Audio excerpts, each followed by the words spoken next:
be overturned by a government that disagreed with it.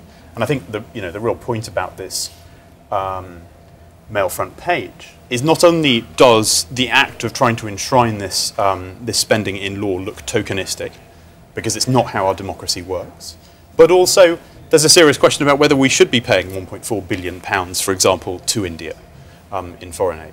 Nabila? Well, I think overseas aid is always a hot potato, and it all boils down to the old adage: charity starts at home, and all the statistics are there. The article says that a quarter of households in England and Wales have fallen into fuel poverty, for example. So, but it has to be said that the British are the most generous people in the world when it comes to giving money away to charities. But I think during a period of extreme austerity in Britain, but also in Europe in general, there are fears that maybe too much tax revenue is going to the third world, and indeed is being wasted. There is an argument to say, isn't there, that it's the sign of a civilised society, that you can actually, although trying to deal with your own problems at home, you can still consider those elsewhere. And in this way, this is only, no one's going to scrap foreign aid, so it's just a case of putting that figure into law. Why is that a huge issue?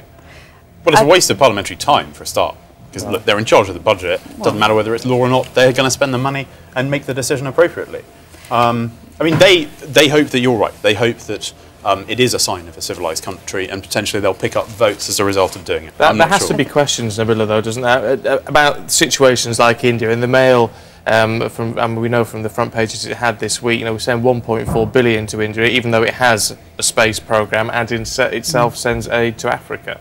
That doesn't make a lot of sense, does it? Yes, and you add to that the fact that there are regular stories about, in France and in Britain, about much of this aid ending up buying Rolls Royces and mansions for corrupt dictators. And, it's the eternal problem of foreign aid. In principle, it looks a very good idea. I'm all for it. But I think in reality, it's far more complicated than that. But, I don't think it's a question of resources, because we always seem to find the money to prosecute military campaigns abroad, for example, all over the world. So I don't think it's a question of being able to afford it. It's just a matter of principle and ethics, maybe. Bit of showbiz, and I just want to, and I'm absolutely pulling this up just because I love Miranda Hart. I love Miranda Hart. She's just superb.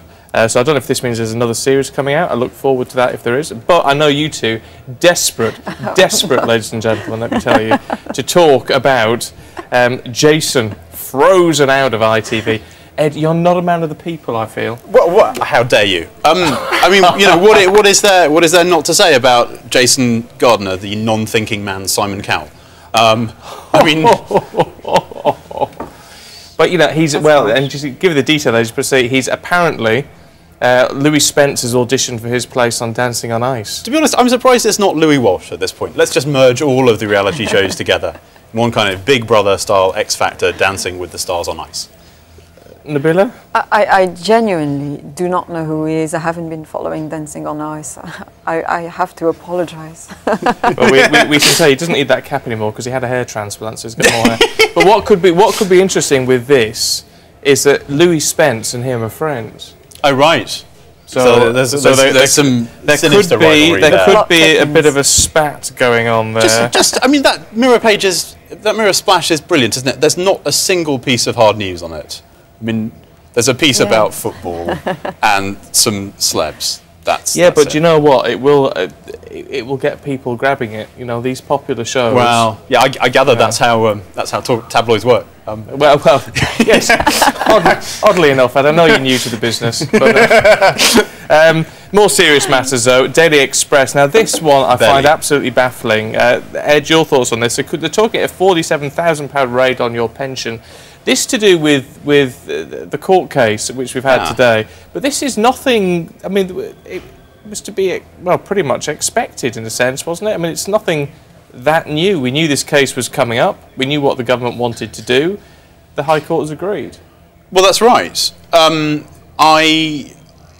just eternally bemused by the Daily Express, really. But the particular point is actually in the second leg of this piece, where there's sort of implication in paragraph 4 that George Osborne has in some way unlawfully attempted to reduce pension costs by changing the CPI, RPI indexing. I mean, that's a very strange thing to say on the front page of a national newspaper because, I mean, how could it possibly be unlawful? This is a high court action. It's decided by judges.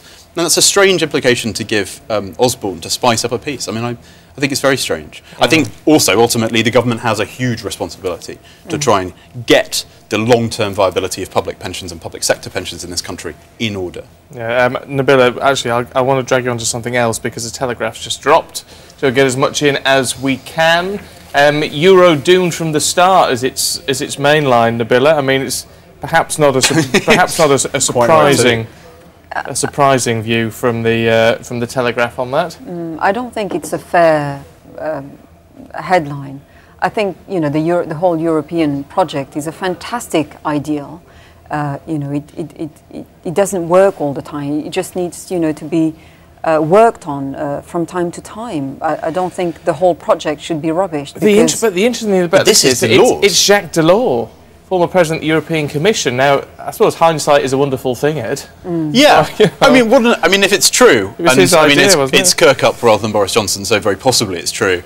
Boris Johnson had long-term dealings with European commissioners, always with very suspicious results, if my memory serves me correctly. I mean, what an amazing thing, Delors is really saying there were mistakes at the start, so obviously it was never going to work, I now realise. Then how hilarious! And what a terrible legacy that is for the rest of Europe.